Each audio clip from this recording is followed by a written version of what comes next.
Muy buenos días para todos y para todas. Es para mí un gran placer seguir este curso de Gilles Deleuze, de la introducción a Deleuze, conceptos, perceptos, afectos, aquí en Cursa Virtual. La idea entonces de la clase 2 es que hemos titulado Diferencia emancipada. Vamos a retomar igual ciertos elementos que quiero ampliar de la clase pasada. Hay una continuidad, por supuesto. Y me parece que la mejor manera es empezar por el abecedario, por l'abécédaire de Gilles Deleuze, en este caso por otra letra, que es la letra I de idea, ID, ¿no? Porque tiene que ver un poco con lo que planteamos la clase pasada y también con el subtítulo de este seminario, conceptos, perceptos, afectos. ¿Qué dice Deleuze en la I de idea?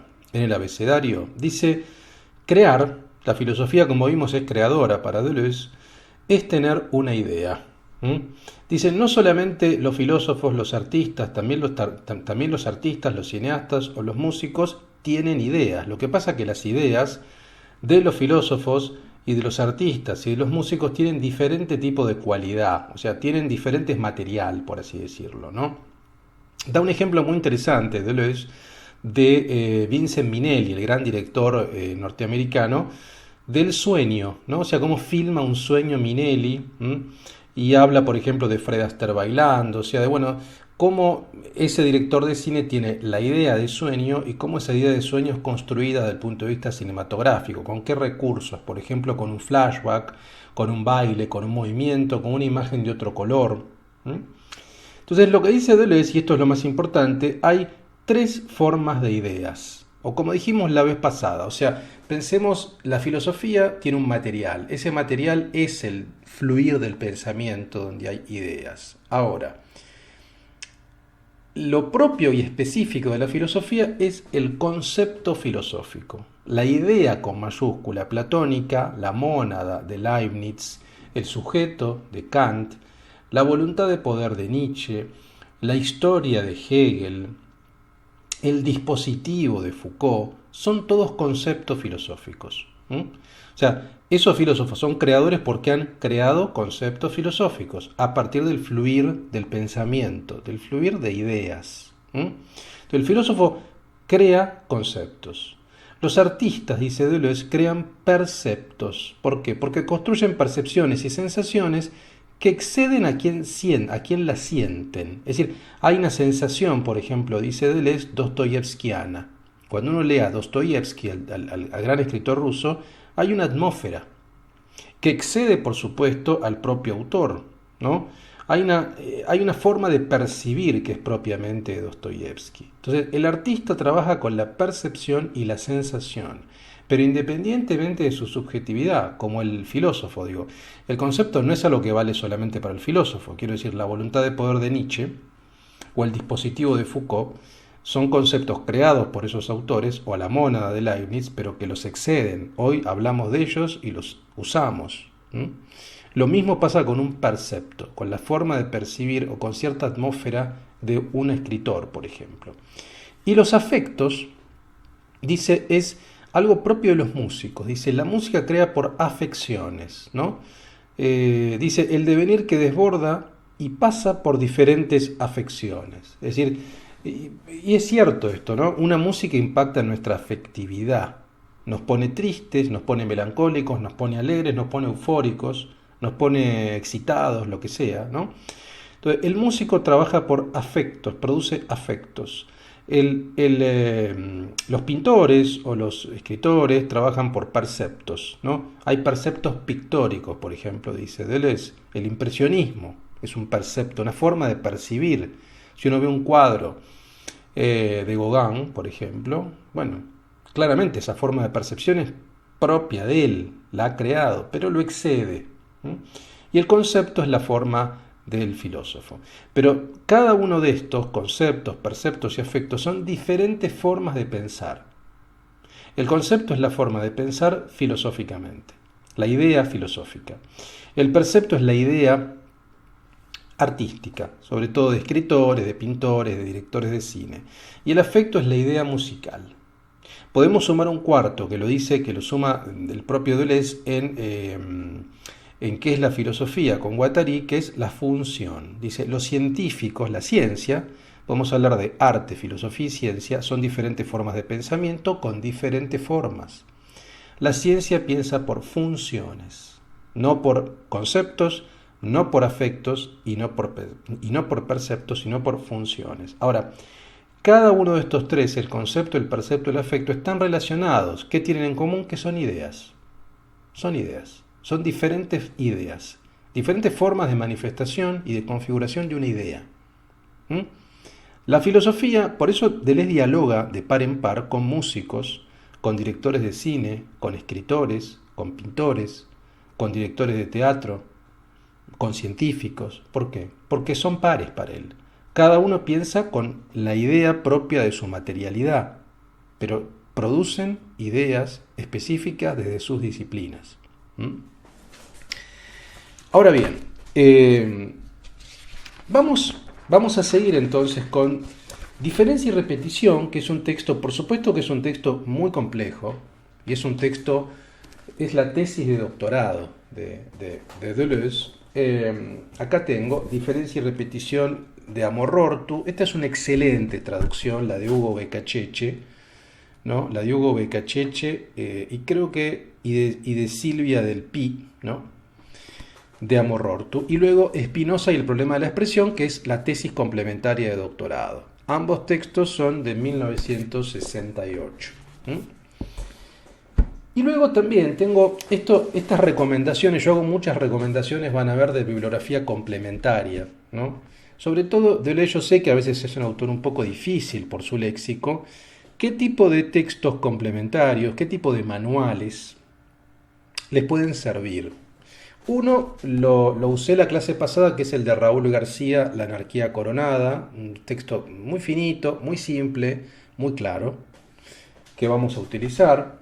Otro es el libro de Julián Ferreira Deleuze, de la Revuelta Filosófica de Galerna, una excelente colección. Lo vamos a utilizar la clase de hoy también. Julián es un deleuziano importante de la Argentina. Y luego tenemos el texto de Philippe Mangue, Deleuze o el sistema de lo múltiple, que es un gran especialista en la filosofía de Deleuze. Mangue ha publicado varios libros sobre el pensamiento deleuziano. Por ejemplo, para que tenga una idea, la tesis de doctorado de Mangue fue dirigida por Jean-François Lyotard y en el jurado estuvo Deleuze. Y es una tesis sobre Sade, sobre el Marqués de Sade, ¿no? Entonces, bueno, vamos a usar algunos de estos textos la clase de hoy y las próximas clases también, porque nos ayudan a explicar, son didácticos, son claros, ¿no? Para traducir a veces cierta cuestión un poco oscura. Para empezar con Diferencia y Repetición, voy a empezar con dos regímenes de locos, ¿no? Con esta selección de textos y entrevistas. Bueno, hay en dos regímenes de locos, como pueden ver, hay un prólogo, hay varios prólogos a diferentes ediciones. Hay un prólogo a la edición americana, estadounidense, de Différence et Répétition, ¿no? Y vean lo que dice acá. Lo traigo porque es muy simple para presentar un libro que puede resultar un poco complejo. En el prólogo hay 5 puntos que nos presenta Deleuze. 5 puntos. Los voy a leer de manera breve. Dice, primero, hay una gran diferencia entre hacer filosofía y hacer historia de la filosofía. En este último caso se estudian las fechas, está mal esto, flechas, dice acá, es una errata, o las herramientas de un gran pensador, sus presas y sus trofeos, etc. En el otro uno talla sus propias herramientas o flechas, ¿no? Está bien, debe ser flechas en el sentido de la flecha que da en el arco, digamos, ¿no? O bien reúne aquellas que le parecen las mejores, pero para intentar enviarlas en otras direcciones. Se intenta hablar en nombre propio. Y se descubre que el nombre propio no puede designar más que el resultado de un trabajo, es decir, los conceptos que se descubren a condición de haber sabido hacerlos vivir y expresarlos mediante las posibilidades del lenguaje. Entonces, ¿qué está diciendo en este primer punto? Dice, bueno, hacer historia de la filosofía es hacer artes de retratos, como vimos la clase pasada, ¿no? Le portrait, ¿no? Bueno, un retrato de Kant, un retrato de Bergson, un retrato de Hume, un retrato de Spinoza, un retrato de Nietzsche, ok. Ahora, Hacer filosofía ya es intentar hablar en nombre propio, es hacer tu autorretrato, en cierto sentido. Ahora, el autorretrato de uno está hecho a partir del diálogo con otros retratos. Esto es lo que está diciendo, ¿no? Diferencia y repetición va a ser el primer libro donde Deleuze va a intentar hablar en nombre propio. Luego de haber retratado a los filósofos que vimos la clase pasada, ahora va a tratar de hablar en nombre propio. Primer punto. Segundo punto, dice, tras haber estudiado a Hume, Spinoza, Nietzsche y Proust, que me llenaron de entusiasmo, Diferencia y repetición fue el primer libro en el que intenté hacer filosofía, entre comillas, no historia de la filosofía, filosofía. Cuanto hecho después va encadenado a este libro, incluso lo que hemos escrito con Guattari, es muy difícil decir lo que une tal problema a tal otro, porque era la diferencia y la repetición lo que me obsesionaba, en lugar de otra cosa, y no por separado sino juntas. Pero ¿acaso la mayoría de los filósofos habían subordinado la diferencia a la identidad o a lo mismo, a lo semejante, al opuesto o al análogo?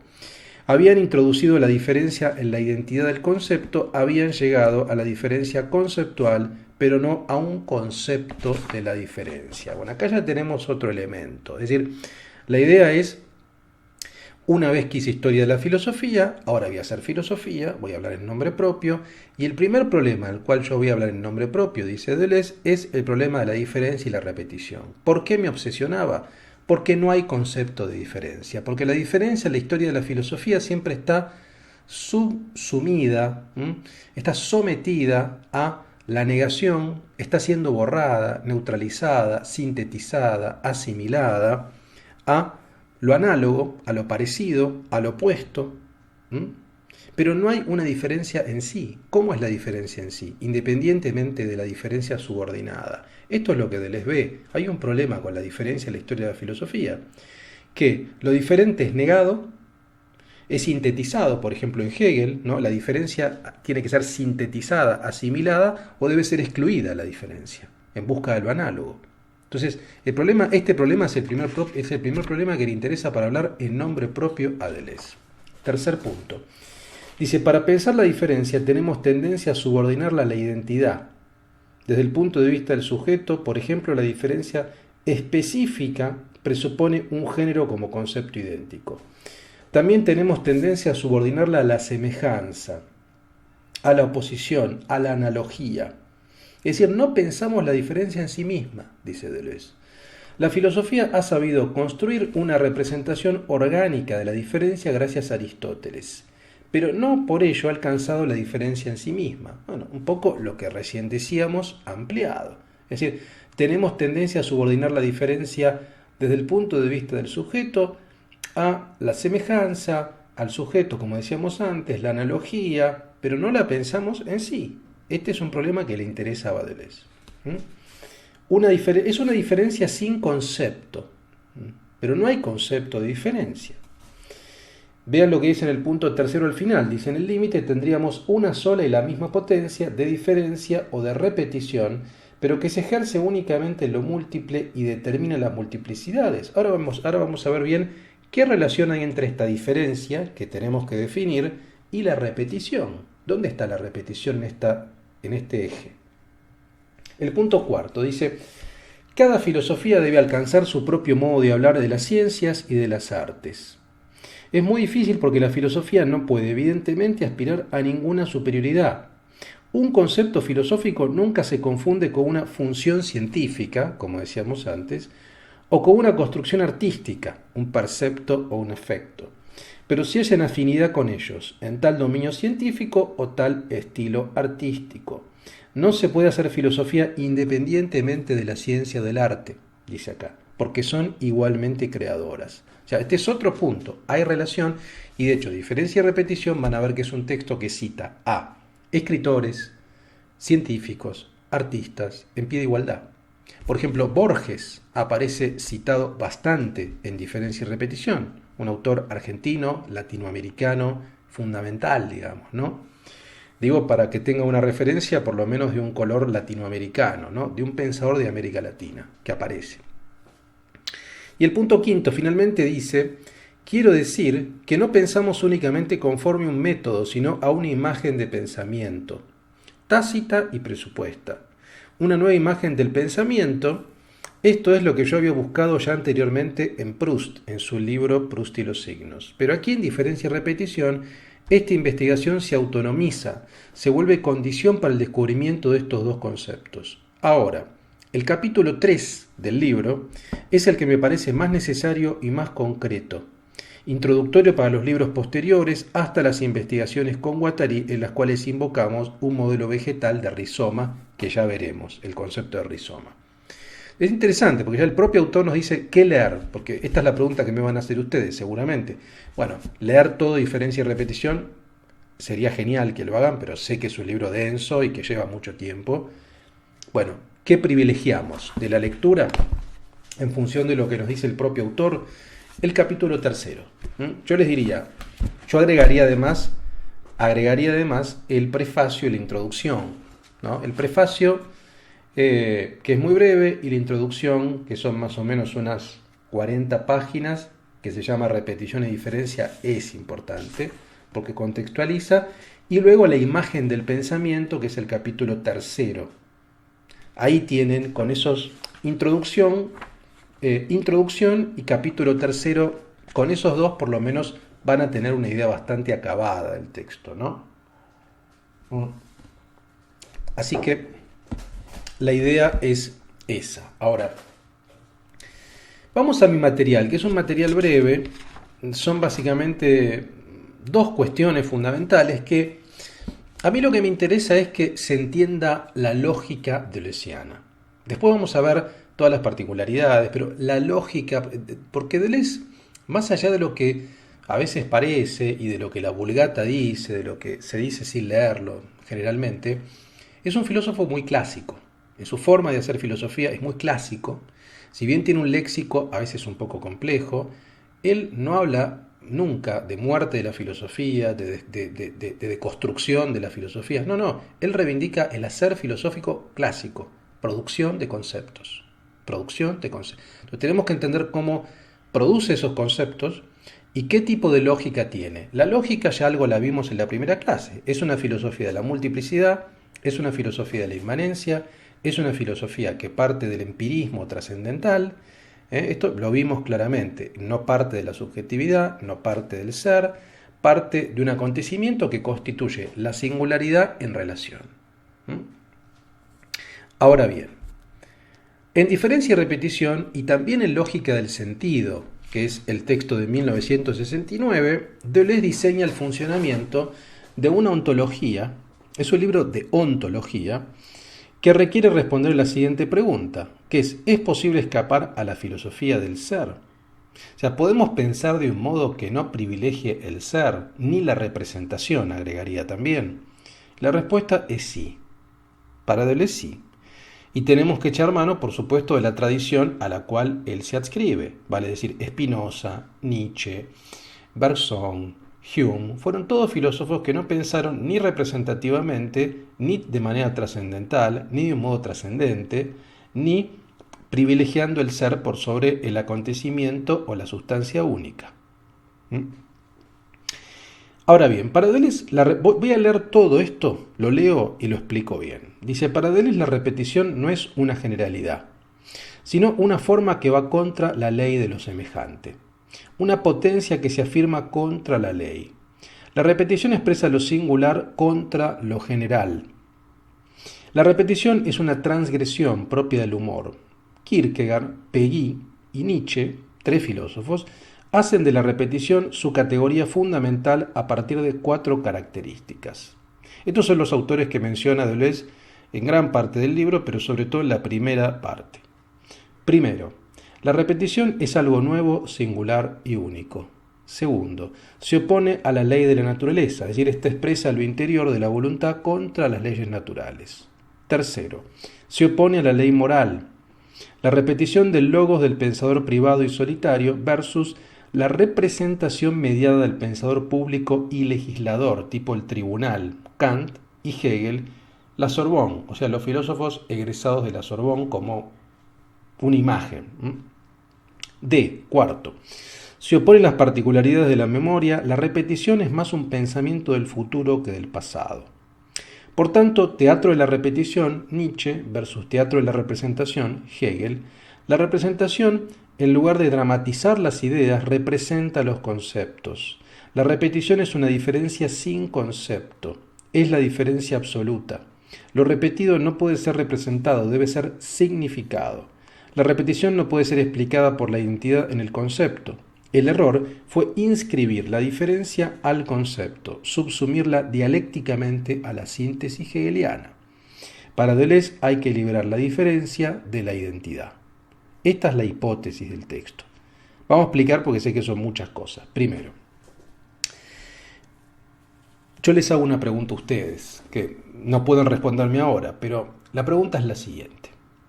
Cuando ustedes piensan que algo se repite, la repetición es del idéntico, se supone. O sea, si yo digo, supongamos, A, y después digo A, esa A que dije primero es igual a la segunda A.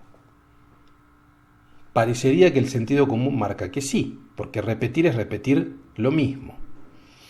Sin embargo, si nosotros partimos de la multiplicidad, si nosotros partimos, siendo deleuzianos, de que hay multiplicidad y de que esa multiplicidad está en permanente devenir, en permanente proceso de transformación, de afectación mutua, la que dije primero no va a ser exactamente a la que dije después, porque el mundo del cual parte esa A cambió.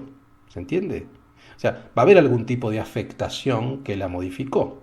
Entonces, si yo digo A y espero, no sé, un día y digo A, esa segunda A va a ser distinta. Por tanto, la repetición va a ser repetición no de lo mismo, sino de lo diferente.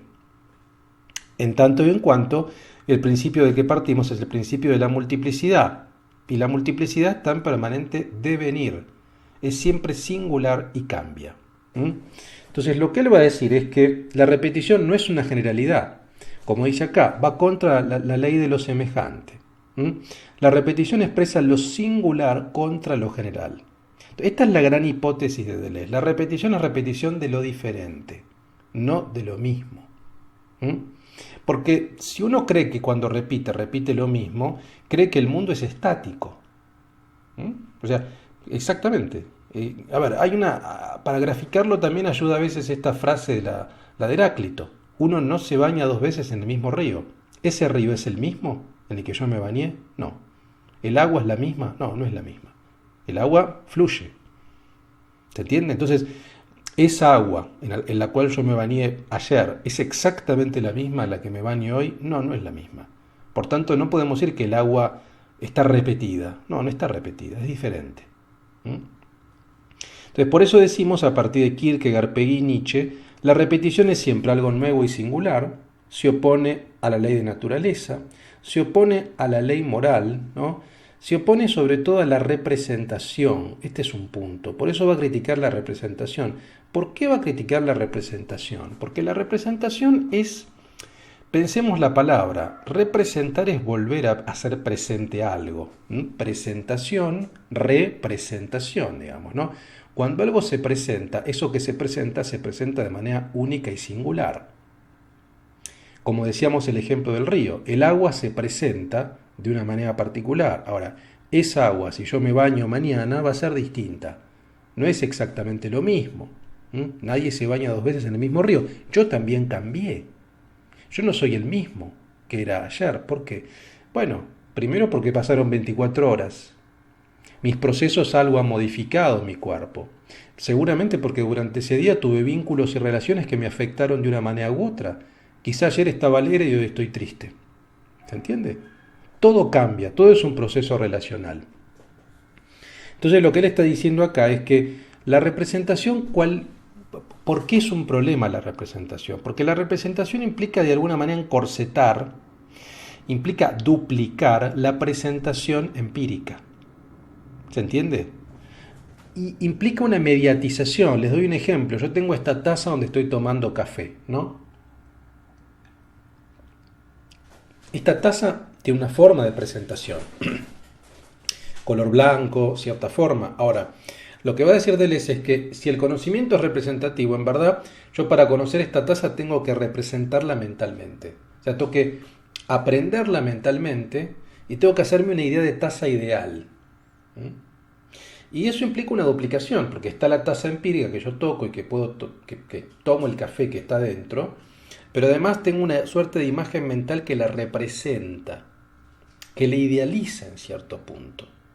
Y eso lo que va a implicar es que, bueno, va a implicar precisamente una división, una duplicación, y lo que Deleuze va a intentar es no duplicar. O sea, pensar a partir del acontecimiento, sin la necesidad de la representación. Esto que puede sonar muy difícil, no es tan complicado. ¿Por qué? Porque, a ver, el pensamiento representativo es un pensamiento fechado históricamente, es un pensamiento ilustrado. La ilustración piensa representativamente, duplica. Kant es el padre de la representación, digamos, ¿no? Claramente, Kant lo que está buscando es eso, digo, es una forma, las categorías kantianas son formas vacías, son algo así como casilleros vacíos que son ocupados por datos empíricos y que producen representaciones mentales del mundo. Ahora, no necesariamente para conocer uno tiene que pensar en términos representativos, ¿no? Si uno no parte de la prioridad del sujeto ni del ser, como va a ser Deleuze, podemos conocer en tanto en cuanto somos parte del acontecimiento. Y el conocimiento siempre va a ser singular, se va a oponer a la universalidad. ¿Esto dificulta la universalización? Sí, seguramente, pero el desafío es pensar la presentación antes que la representación. La representación ya implica una subsunción, implica una duplicación. Y en general implica un privilegio de la representación que es idealista por sobre el mundo, que es inmanente y empírico. Esto es lo que le preocupa a Deleuze, ¿entiende? Es este el punto. El desprecio que aparece de manera directa, indirecta, más o en menor medida, de este mundo. En Platón pasa eso, digamos, ¿no? O sea, uno dice, bueno, Juan, Pedro son buenos. Ahora, lo que existe es la idea de bondad. Y lo que privilegiamos es la idea de bondad, no a Juan y Pedro. Juan y Pedro participan de la idea de bondad. Y eso implica una visión despreciativa también de la inmanencia empírica. ¿Se entiende? Este es el punto. Entonces, esto es lo primero que quiero decir. El problema va a ser que la repetición para Deleuze no es repetición de lo mismo, sino repetición de lo diferente, en tanto en cuanto el mundo está en un proceso de transformación permanente, de modificación permanente. Lo repetido no puede ser representado. Como decimos acá, debe ser significado. La repetición no puede ser explicada por la identidad en el concepto. El error fue escribir la diferencia en el concepto. Entonces tenemos que liberar la diferencia. Por eso diferencia y repetición están íntimamente ligados. La repetición siempre es repetición de lo diferente, porque el mundo cambia, porque el mundo se transforma. Entonces, por tanto, la diferencia está emancipada, la diferencia está liberada, no está subsumida a la identidad. ¿Quién subsume la diferencia a la identidad? El pensamiento representativo. Por ejemplo, la síntesis hegeliana. O sea, un pensamiento dialéctico neutraliza la diferencia, porque nos dice, primero nos dice una tesis que es A, luego nos dice una antítesis que es B, y luego nos dice una síntesis o una Aufhebung, desde el punto de vista técnico, que es algo así como una superación dialéctica, que subsume A y B, pero la diferencia que había entre A y B es neutralizada, o por lo menos es amalgamada en la dialéctica. Pero no tenemos la diferencia plena, la diferencia siempre está o subsumida o está desplazada, pero no tenemos diferencia emancipada. Lo que quiere pensar Deleuze es la diferencia emancipada. Por eso, el segundo punto que tenemos acá, Deleuze es crítico de la filosofía de la representación, de Platón a Hegel. De allí su planteo de una filosofía de la diferencia liberada, no dialéctica ni opuesta a una antítesis. Liberar la diferencia implica el desarrollo de una filosofía sin contradicción. La filosofía de Deleuze no es contradictoria, no es de la negación. El gran desafío de Deleuze es hacer una filosofía sin negación, porque la negación siempre implica el borramiento de una diferencia, ¿se entiende? La filosofía de Deleuze es un pensamiento afirmativo, vitalista, no trágico, heterogéneo y de lo múltiple, cuyo instrumento lógico es la conjunción. Es una filosofía de la conjunción, de la letra I, de la I. La diferencia deleuziana no está subsumida a la identidad del concepto. Es una diferencia afirmativa que escapa a la neutralización o a la borradura para ser pura positividad singular repetida. La diferencia entonces es producción. Acá ya estamos llegando a cosas interesantes, digamos, ¿no? O sea, ¿qué es lo que tiene de original la filosofía de Deleuze? Que es una filosofía de la afirmación radical, afirmación radical. O sea, el desafío para Deleuze es pensar sin negar. ¿Es difícil? Y sí, es difícil. Pensar sin negar. O sea, afirmar lo múltiple, hay lo múltiple, implica afirmar la repetición de la diferencia permanente. O sea, todo lo que surja en el mundo, en el plano de inmanencia empírico, es siempre distinto. Entonces, el desafío es que, por eso le interesan estos filósofos. Nietzsche es un pensador de la diferencia, es un pensamiento activo, que le dice sí al mundo, con su complejidad, con su elemento trágico, con todo, con la muerte. Spinoza es un pensador de la afirmación. Vean, por ejemplo, lo que dice, acá le tengo marcado un par de pasajes, sobre todo un pasaje, les voy a leer, de este texto que es contemporáneo a diferencia y repetición. En la página 212, el capítulo 14, ¿qué es lo que puede un cuerpo? Dice en resumen, una relación no es separable de un poder de ser afectado. De modo que Spinoza puede considerar como equivalentes dos preguntas fundamentales. ¿Cuál es la estructura fábrica de un cuerpo? ¿Qué es lo que puede un cuerpo? La estructura de un cuerpo es la composición de su relación. Lo que puede un cuerpo es la naturaleza y los límites de su poder de ser afectado. Entonces lo que está diciendo, y lo dice también al principio, en la página 12, dice acá, la palabra expresar tiene sinónimos. Los textos holandeses del Tratado Breve utilizan, dos palabras en holandés, pero se inclinan por vertonen, a la vez manifestar y demostrar. La cosa se expresa en una infinidad de ideas que corresponden a una infinidad de objetos, pero a su vez la idea de un cuerpo manifiesta a Dios inmediatamente, y los atributos se manifiestan ellos mismos por sí mismos. Entonces lo que está diciendo es que, así como, Nietzsche desarrolla un pensamiento de la afirmación radical, Spinoza también desarrolla un pensamiento vitalista, donde todos pertenecemos o todos formamos parte de una sustancia única que él llama Dios, ¿no? Es una suerte de panteísmo, ¿no? Y que expresamos, esa expresión implica la expresión del todo a partir de nuestra singularidad. O sea, la diferencia no es borrada, la diferencia es expresada, a pesar de que forma parte del todo, ¿no? En Hume pasa lo mismo, o sea, este tipo de filósofos que él reivindica son filósofos de la afirmación, suelen ser filósofos vitalistas o de la alegría, como Spinoza, y son críticos de todo tipo de negatividad, o sea, son muy antidialécticos, son muy antihegelianos en muchos aspectos, ¿no? Entonces, la clave de diferencia y repetición es entender esto. Vamos ahora a leer un poco de diferencia y repetición, y luego voy a echar mano del material complementario porque me parece que nos va a ayudar también a entender esto, ¿no? Vean, por ejemplo, cómo arranca el prefacio de diferencia y repetición. Dice, todos estos signos pueden ser atribuidos a un anti-hegelianismo generalizado.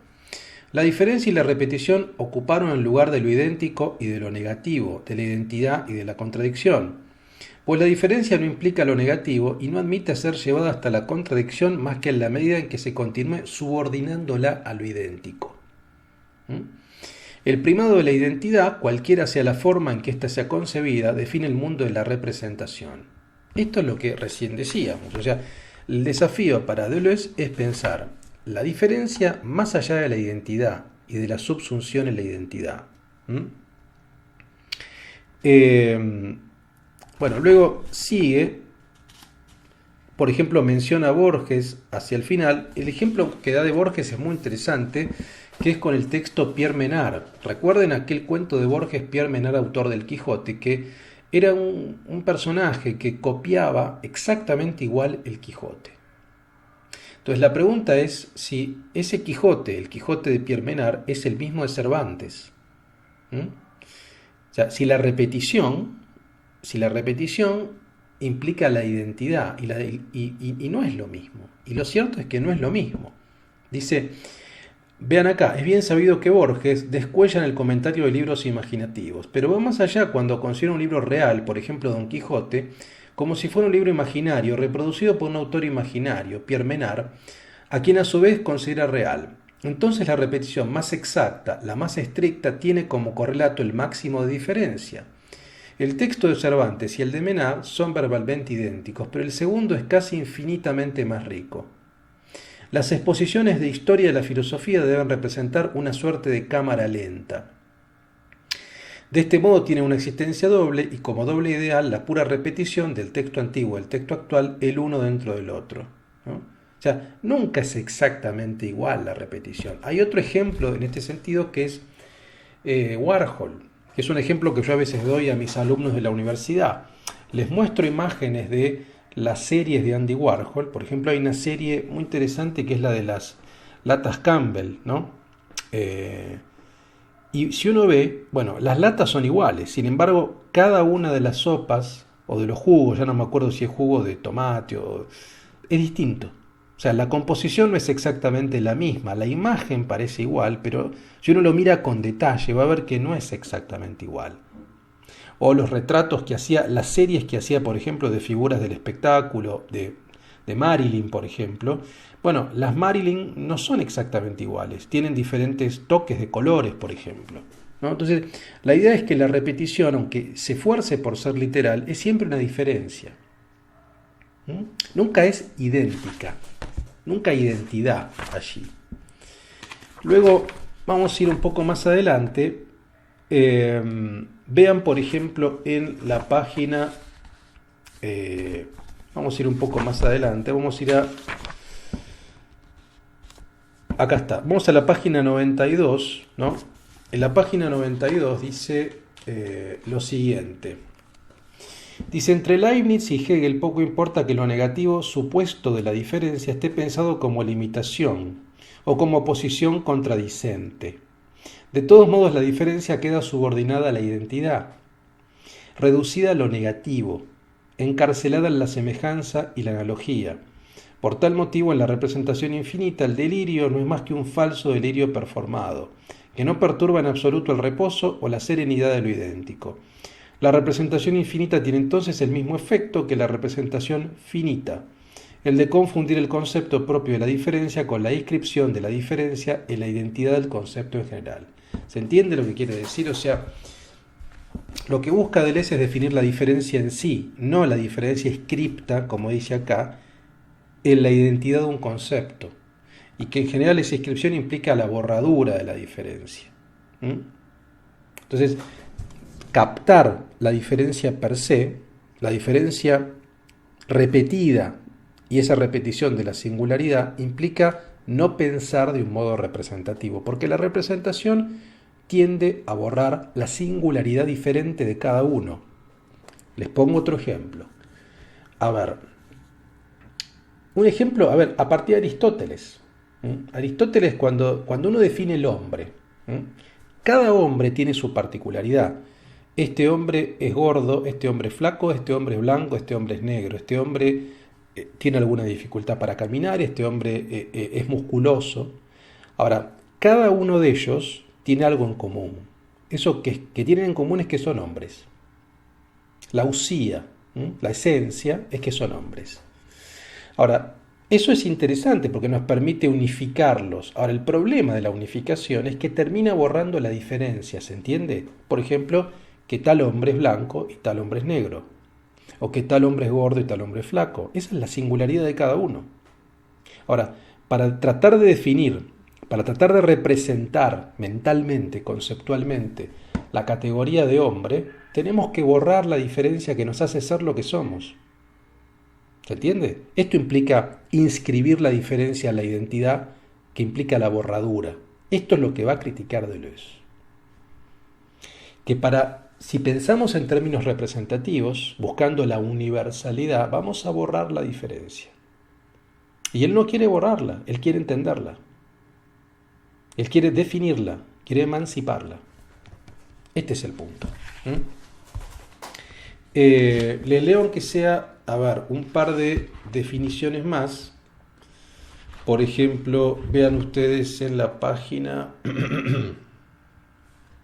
A ver, quiero también leer, a ver, acá está. Bueno, esto es interesante el tema de la individuación para entender, que es un tema que ya lo veremos también en Mil Mesetas, cuando hablemos de la singularización, lo que es el devenir, etcétera. Pero vean, por ejemplo, en la página 383 dice, el individuo de ningún modo es lo indivisible. No cesa de dividirse, de cambiar al cambiar de naturaleza. No es un yo, moi, en lo que expresa, pues expresa ideas como multiplicidades internas, hechas de relaciones diferenciales y de puntos relevantes de singularidades preindividuales. Tampoco es un yo como expresión, pues también es en este caso, pues también en este caso forma una multiplicidad de actualización como condensación de puntos relevantes, una abierta colección de intensidades. ¿Qué quiere decir esto? Lo que quiere decir es que Deleuze es muy crítico del concepto de individuo como algo cerrado sobre sí, como una suerte de hypokeimenon, como una suerte de fundamento inalterable, ahistórico, como lo pensaba Kant, por ejemplo, ¿no? Como un subjectum, es decir, un sujeto que es el soporte para el conocimiento y que es universal y que tiene categorías que no cambian.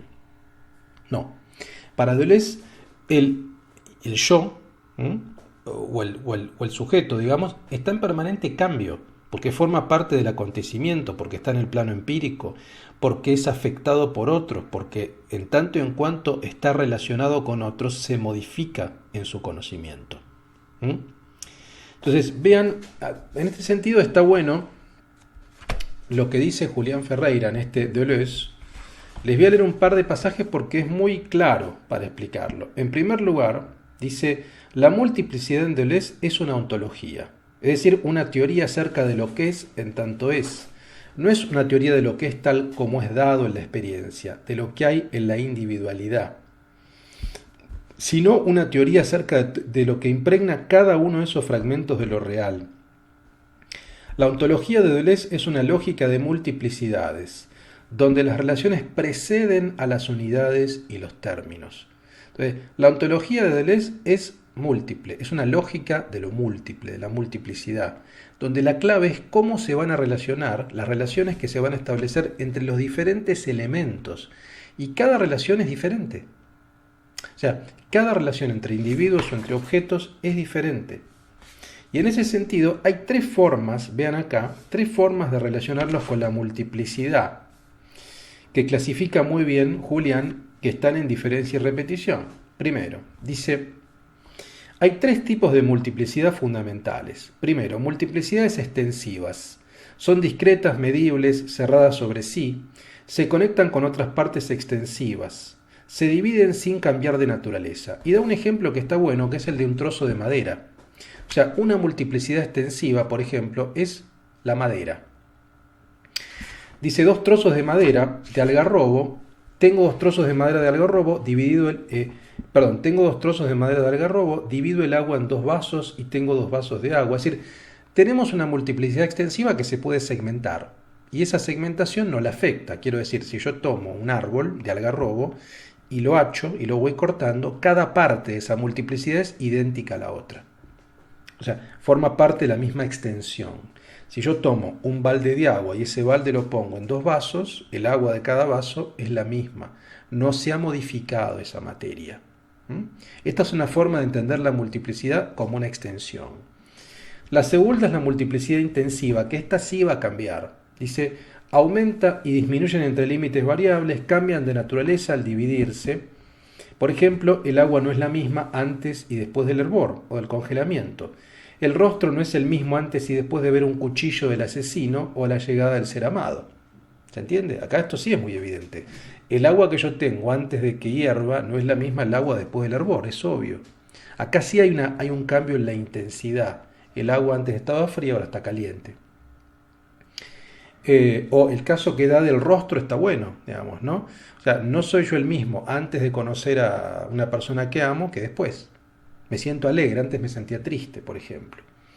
Y hay un tercer tipo de multiplicidad, que son las multiplicidades ideales, que son más de tipo matemático. Por ejemplo, el símbolo matemático de x hace en efecto referencia a magnitudes que en sí mismas no están totalmente indeterminadas, no tienen valor ni magnitud asignable, y sin embargo están perfectamente determinadas respecto de otras magnitudes, ¿no?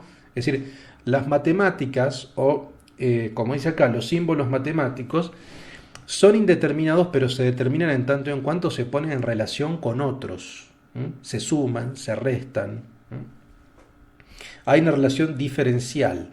Es decir, en tanto en cuanto se relacionan con otro, se determinan en un sentido o en otro. Entonces tenemos diferentes formas de entender la multiplicidad. Extensiva no cambia, intensiva cambia, ideal también cambia en relación. Pues acá nos va a importar es la relación. Vean lo que dice Julián también acá respecto de diferencia y repetición. Dice, hay una multiplicidad de multiplicidades que son sin embargo inmanentes entre sí. Dice, decir que son múltiples quiere decir que la diferencia no puede ser nunca una. Esta tensión está resumida en una bella y célebre frase con la que cierra diferencia y repetición. Una sola y misma voz para todo lo múltiple de 1000 vías, una sola y mismo océano para todas las gotas, un solo clamor del ser para todos los entes. En esta tensión yace la clave de la filosofía deleuziana. Es muy claro esto, ¿no? Dice, un solo y mismo océano para todas las gotas. O sea, lo múltiple es el punto de partida. La sustancia, como diría Spinoza, es única. Ahora, a partir de esa sustancia única, de esa multiplicidad, digamos, cada singularidad que parte de esa sustancia única se singulariza, valga la redundancia, o tiene sus atributos particulares, pero partiendo de lo mismo. Este es el punto. Acá está un poco el ejemplo que yo les daba recién también, ¿no? Dice, el hecho de que las cosas son al mismo tiempo unas y múltiples. El movimiento hace vacilar la unidad de la materia. ¿Es este río en el que me baño hoy el mismo en el que me bañé ayer, a pesar de que sus aguas han descendido por la vertiente y se han renovado por aguas nuevas? La multiplicidad hace vacilar la unidad del yo. ¿Cómo puedo ser yo el mismo que fui de joven? ¿Cómo puedo ser yo el mismo cuando estoy fatigado y descansado? ¿Cómo puedo ser yo el mismo triste y alegre, solo y en compañía, en salud y en enfermedad, encerrado y andando por la montaña? Entonces, la idea básicamente es que no hay una unidad en la individuación, no hay. Todo depende de las relaciones que se establecen en el plano de inmanencia o en la multiplicidad.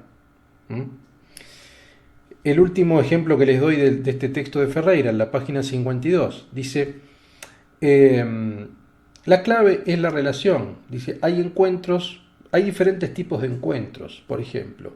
Hay encuentros buenos y encuentros malos. No es lo mismo jugar con una ola que caer ante su fuerza. No es lo mismo un virus que un buen libro, el llanto que el calor del sol, el amor que una maceta. Los buenos, dice Deleuze, por ejemplo, el sol, el amor, cierta música, la comida, siguiendo a Spinoza, aumenta nuestra capacidad de actuar. Los malos, un virus, un golpe, la disminuyen. Entonces, lo que está diciendo es que lo que me determina es la relación con el otro. Es decir, hay personas que me alegran. Si yo amo a una persona, esa persona me da potencia para actuar.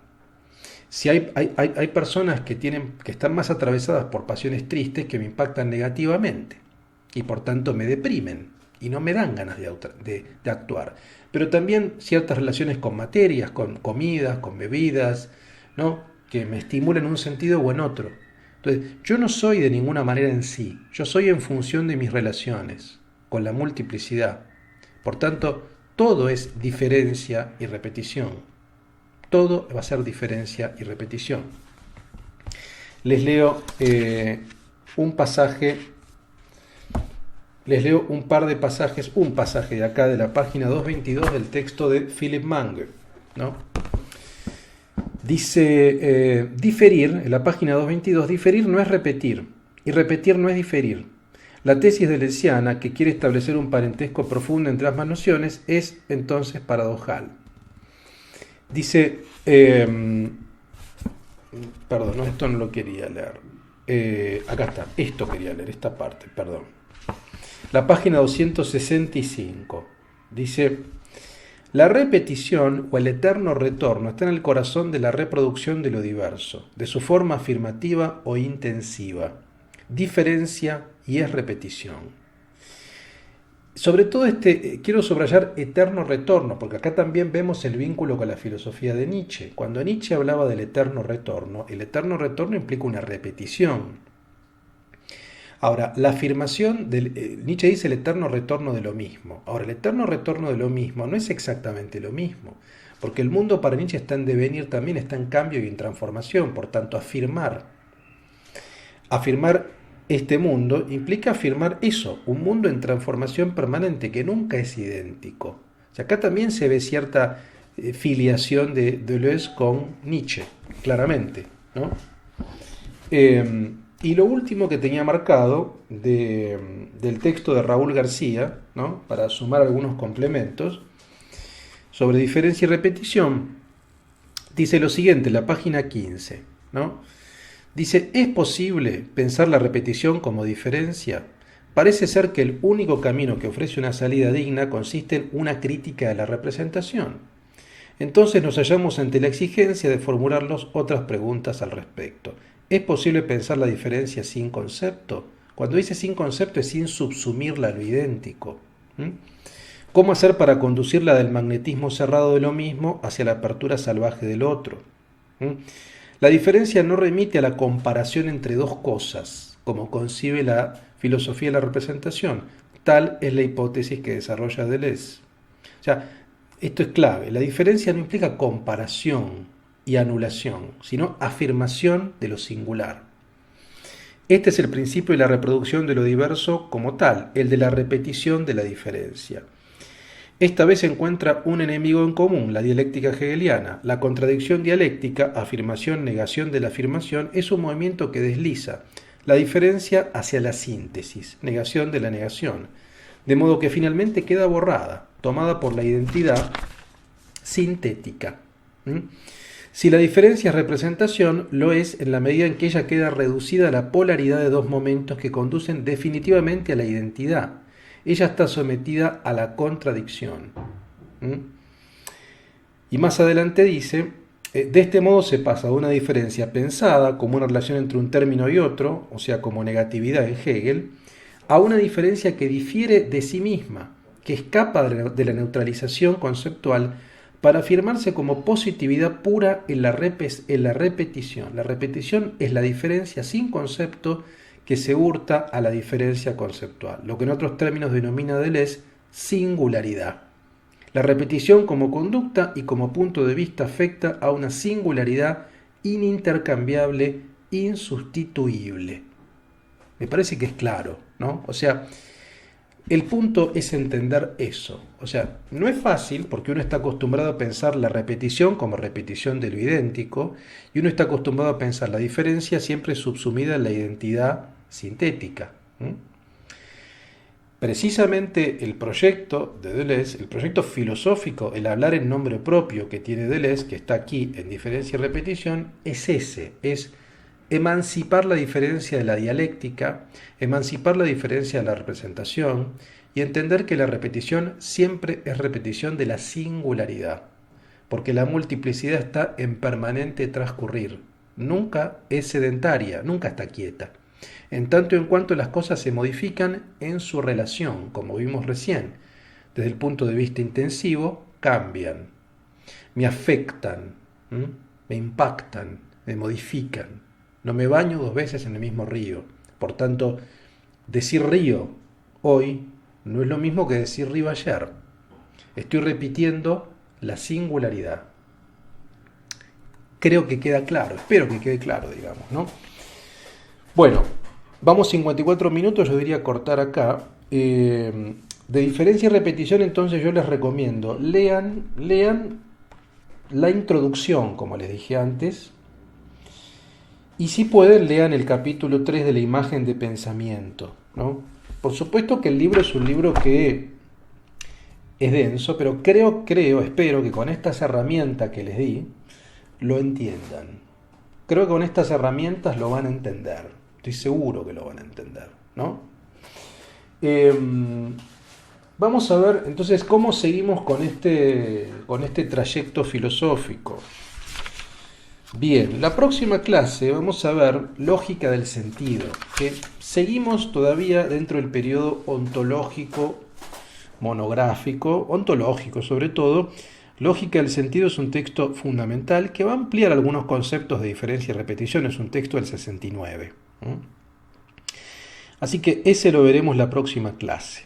Y con esa tercera clase cerraremos el periodo ontológico monográfico. Y luego ya iremos al Anti-Edipo, que es un libro político, claramente, y en colaboración, el primer libro en colaboración con Félix Guattari, de Deleuze. Bueno, obviamente toda consulta, toda duda, toda pregunta, todo lo que quieran hacer, lo que quieran aportar, todo es bienvenido al Foro de la Cursada, háganlo sin timidez. Y bueno, quedamos entonces en la próxima clase, seguimos por supuesto en este hermoso curso de Introducción a la Filosofía de Deleuze, aquí en Cursa Virtual. Les mando un abrazo a todos y a todas.